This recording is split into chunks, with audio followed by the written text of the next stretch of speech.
है। वर्तमान में एलनाबाद विधानसभा के चुनाव के प्रभारी के तौर पे आज हमारे बीच में मौजूद है श्रीमान सुभाष बराड़ा जी। पूर्व में मंत्री रहे श्रीमान कृष्ण बेदी जी, वर्तमान में हिसार विधानसभा के एमएलए डॉक्टर कमल गुप्ता जी, सिरसा विधानसभा से, और जिनके प्रांगण में हम ये कार्यक्रम आयोजित कर रहे हैं एलनाबाद विधानसभा उपचुनाव को लेके, सिरसा के विधायक श्रीमान गोपाल कांडा जी, जिला सिरसा के भारतीय जनता पार्टी के प्रभारी अमरपाल राणा जी, मेरे साथ जिले की टीम में सहयोग दे रहे वैरानिया के पूर्व विधायक रामचंद्र कंबोज जी, भारतीय जनता पार्टी के काणावाड़ी के पूर्व विधायक श्रीमान सरदार बलकौर सिंह जी, प्रदेश के सचिव श्रीमान सुरेंद्र आर्य जी, भारतीय जनता पार्टी एलनाबाद के चारों मंडल अध्यक्ष और हमारे एलनाबाद के मार्केट कमेटी के पूर्व चेयरमैन अमित चंद मेहता जी, भारतीय जनता पार्टी के सहयोगी के तौर पे जजपा के स्टेज पे बैठे और मेरे अजीज और मेरे भतीजे श्रीमान दिग्विजय चौटाला जी, मेरे साथ चुनाव लड़े डवाड़ी विधानसभा से, और जेजेपी के जिला अध्यक्ष सरदार सरजीत मसीता जी, जिला प्रभारी जेजेपी सुरेंद्र बेनीवाल जी,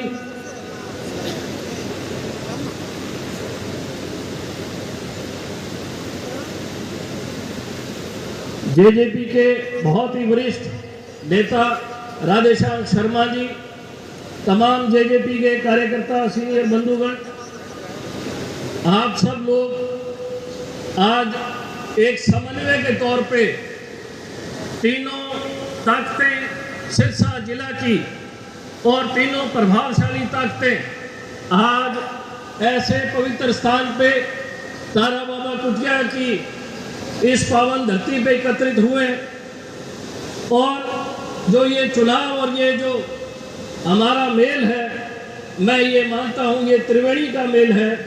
जिस प्रकार से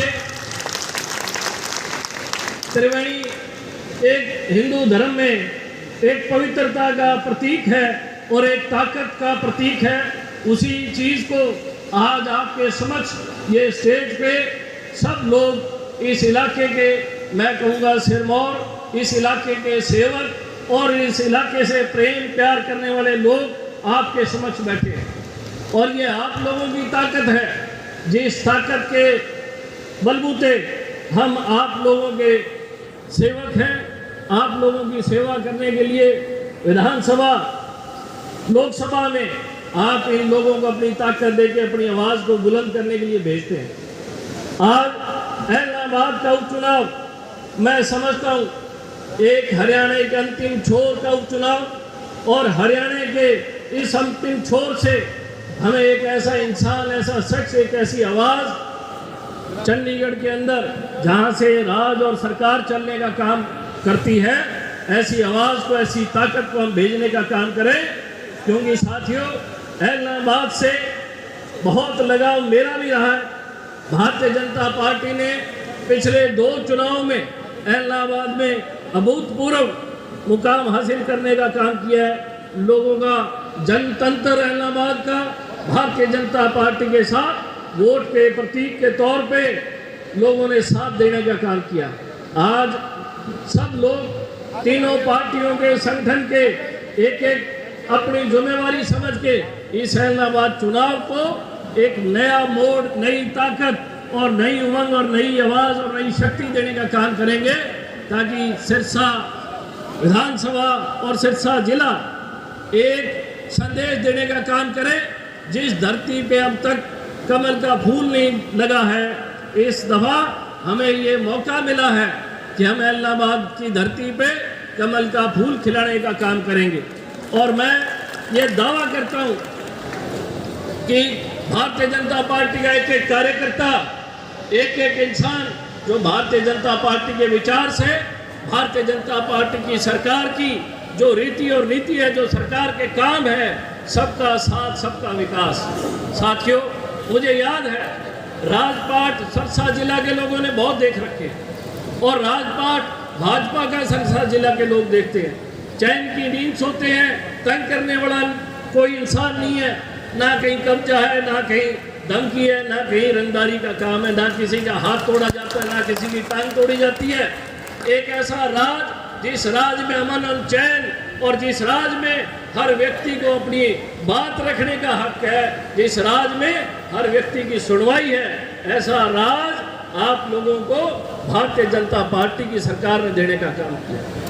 मैं समझता हूँ कि इलाहाबाद विधानसभा क्षेत्र जो आज तक पिछड़ा क्षेत्र था, लोग चुनाव लड़ा करते थे एक बात कह के कि मैं थारो राज बनाने लग रहे हो। मैं समझता हूँ कि लोगों ने कभी कसर नहीं छोड़ी, लेकिन जो राज लोग चाहते थे वो राज मात्र एक भारतीय जनता पार्टी ने देने का काम किया है। हरियाणा के उस छोर से लेके इस छोर तक समान विकास करने का काम किया, हर इंसान की आवाज सुनने का काम किया।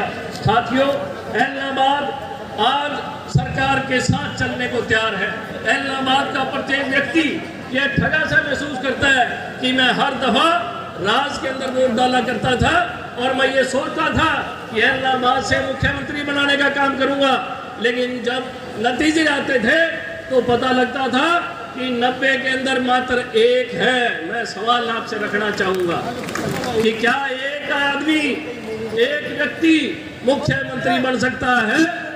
तो साथियों, फिर 89 सीट लड़ने की जरूरत नहीं है, एक नहीं लड़ा के मुख्यमंत्री बना लो।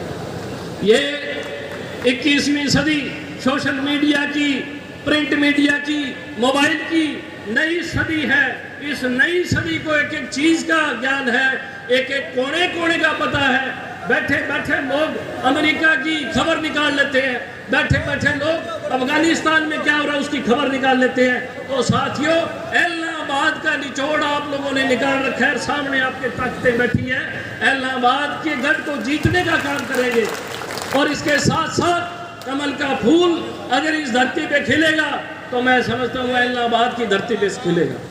हमारे पूर्व के प्रदेश अध्यक्ष सुभाष बराला जी बता रहे थे कि इन्होंने सन 2002-03 में इलाहाबाद विधानसभा के अंतिम गांव तलवाड़ा से अपनी एक जागृति यात्रा शुरू की थी मोटरसाइकिल की, और ये संकल्प लिया था कि एक दिन हरियाणा के अंदर भारतीय जनता पार्टी की सरकार बनाएंगे। साथियों, 18 साल बाद वो संकल्प साकार होने का काम किया और आज आपके समक्ष वो इंसान बैठा जिसने तलवाड़ा से रैली शुरू की थी मोटरसाइकिल की, और आज ये सपना आप लोगों के बलबूते और भारतीय जनता पार्टी के कार्यकर्ता के दृढ़ संकल्प के नाते साकार करने का काम किया कि जो भारतीय जनता पार्टी का जो सिस्टम है, जो रीति नीति है और जो भारतीय जनता पार्टी की पद्धति है, उसको आगे लेते हुए भारतीय जनता पार्टी के कोने कोने में, गांव गांव में, घर घर में, बूथ बूथ में एक एक इंसान को सरकार ने लाभ देने का काम किया। आज हमारे बच्चे नौकरी लगते हैं। एक समय था पर्ची और खर्ची चला करती थी, लोग सुबह 4 बजे से लेकर 11 बजे तक घर के बाहर बैठे रहते थे कि भाई साहब से मिलना है, और भाई साहब 1:30 बजे तक सोते रहते थे।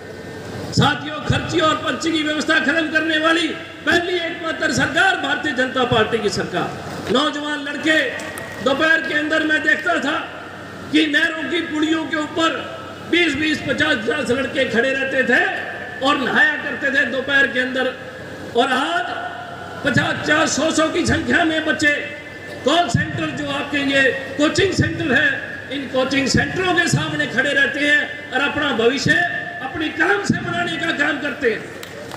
साथियों, तो बंदूक और तलवार से भविष्य नहीं बनता। 21वीं सदी में अगर भविष्य बनता है तो अपनी कलम की ताकत से और अपनी मेहनत और अपनी जहन से। आज मुझे इस बात की खुशी है कि कोई गांव सरसा जिला का ऐसा नहीं है जिसमें गरीब के बच्चे को नौकरी ना मिली हो, बिना पैसे के नौकरी मिली। एक एक घर के अंदर जो पढ़ा लिखा नौजवान था उसके अंदर एक भरोसा विश्वास कायम हुआ कि एकमात्र मेरी काबिलियत को कोई सरकार समझ सकती है तो वो केवल भारतीय जनता पार्टी की सरकार है, जो ये समझ सकती है कि मैं कितनी मेहनत करता हूँ। मेरे पिता, मेरे दादा एक मजदूर है, खेत में काम करते हैं, उसे ये भरोसा हुआ है कि मुझे शायद ये मजदूरी नहीं करनी पड़ेगी क्योंकि मैं पढ़ा लिखा नौजवान हूँ। माँ बाप ने मेहनत से मुझे आज कोचिंग दिलवाने का काम कर रहे हैं। लाखों रुपया हमारा शिक्षा पे लगता है, कोचिंग पे हमारे हजारों रुपए लगते हैं, लेकिन दिहाड़ीदार मजदूर अपने बच्चे को किसी तरीके से अपना पेट काट के और उसे कहता है बेटा जा कोचिंग सेंटर ज्वाइन कर और अपने भविष्य को बनाने का काम कर। मैं एक बात कहना चाहूँगा, मैं किसान हूँ, मैं खेती करता हूँ, चौधरी देवीलाल का मैं पोता हूँ। चौधरी देवीलाल ने किसानों के लिए जितना कुछ किया शायद धरती पे कोई इंसान इतना नहीं कर सकता होगा। और इसी सरकार ने किसानों के लिए जो कानून बनाए, मैं एक ही बात कहना चाहूँगा, और चौधरी देवीलाल ये बात कहा करते थे कि किसान को समझाना मुश्किल है, बहकाना आसान है। मेरे भाई, कई मेरे साथी जो आज कानून की आड़ में राजनीति करने का काम कर रहे हैं, मैं कहना चाहूँगा वो बहकावे में आए हुए हैं। जो कॉन्ट्रैक्ट फार्मिंग है वो सबसे पहले अगर लागू हुई थी तो चौधरी देवीलाल जी उप प्रधानमंत्री थे। सबसे पहला जो प्लांट लगा था कॉन्ट्रैक्ट फार्मिंग का वो कसूरी गांव होशियारपुर जिला के अंदर पेप्सिको कंपनी ने लगाया था। साथियों, अगर किसान कानूनों में गलती होती तो क्या चौधरी देवीलाल ऐसी गलती करते? किसान को मजबूत करने के लिए कानून बनाए गए हैं, किसान को उसकी उचित दाम मिले इसलिए कानून बनाए गए हैं।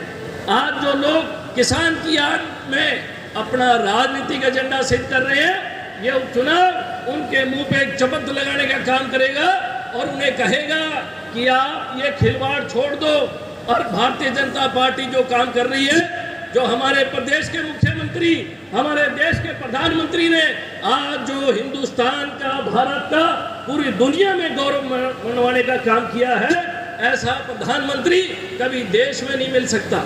ऐसा देश जिसकी जनसंख्या लगभग 130 करोड़ हो और जिसमें अलग अलग बोली, अलग अलग भाषा, अलग अलग प्रांत और अलग अलग रहना सहना रीति नीति हो, और उस पूरे देश को इकट्ठा करके पूरे देश को एक मत सोच के और इस देश को बढ़ाने का काम किया। अमेरिका के अंदर भी आज हिंदुस्तान की धाक है। गल्फ कंट्रीज में जो देश है जो तेल का उत्पादन करते हैं, वहाँ पे भी हिंदुस्तान की धाक है। अरे आज से पहले क्या हिंदुस्तान का तख्त खाली था? क्या प्रधानमंत्री नहीं मरते थे? लेकिन उनकी हैसियत नहीं थी। 130 करोड़ लोगों के मन में देश का जज्बा जगाने वाला एकमात्र ऐसा प्रधानमंत्री श्री नरेंद्र मोदी, और एकमात्र देश के लिए मरने मिटने वाली पार्टी भारतीय जनता पार्टी। मैं जिले का अध्यक्ष होने के नाते हर कार्यकर्ता से एक अपील करना चाहूँगा कि मात्र 30 दिन की 28 दिन की लड़ाई हमारी है। 30 तारीख को वोट पड़ेंगे। कड़ी मेहनत करके बूथ में एक एक गांव ढाणी घर घर जाके ये प्रचार करने का काम करो कि एक बारी आप इलाहाबाद से कमल खिलाने का काम करो। इलाहाबाद के अंदर विकास, मैं कहूँगा, मैं गारंटी लेता हूँ, डबाड़ी के लोग बैठे, मेरे साथी बैठे हैं, मैं इनके माध्यम से कहना चाहूँगा कि अगर भरोसा ना हो तो डबड़ी के किसी साथी से पूछ लेना कि हरियाणा सरकार ने, मनोहर लाल जी की सरकार ने कितना विकास कार्य डबड़ी में किया है। लेकिन हमारे में इलाके के लोगों में एक कमी है कि हम अपना नुमाइंदा नहीं भेजते, और जब तक हमारा नुमाइंदा जाके हमारी आवाज़ नहीं उठाएगा, हमारी पुकार, हमारी सुनवाई, हमारी मजबूती नहीं बढ़ेगी। तो आपके बीच में गोविंद कांडा जी भारतीय जनता पार्टी के इलाहाबाद विधानसभा के प्रत्याशी हैं। इन्हें अपना नुमाइंदा बना के अपनी ताकत देकर अपनी आवाज़ बुलंद करने के लिए चंडीगढ़ में भेजने का काम करें। और एक एक कार्यकर्ता भारतीय जनता पार्टी का पूरी मेहनत लगन से जो जिम्मेवारी संगठन लगाता है, वो अपनी संगठन की ताकत को गांव घर घर पहुंचाने का काम करें। मैं आप सब लोगों के माध्यम से यही भरोसा और विश्वास दिलाता हूं कि इस दफा हम इस गढ़ को भेज के रहेंगे, जीत के रहेंगे, जीत के रहेंगे, जीत के रहेंगे। इसी बात पे मैं अपनी वाणी को विराम देता हूँ। एक बारी बड़ा जोर से नारा लगाओ ताकि ये नारा चंडीगढ़ के अंदर और इलाहाबाद के हर गांव में पहुंचे। भारतीय जनता पार्टी, भारतीय जनता पार्टी, वंदे वंदे। बहुत बहुत धन्यवाद।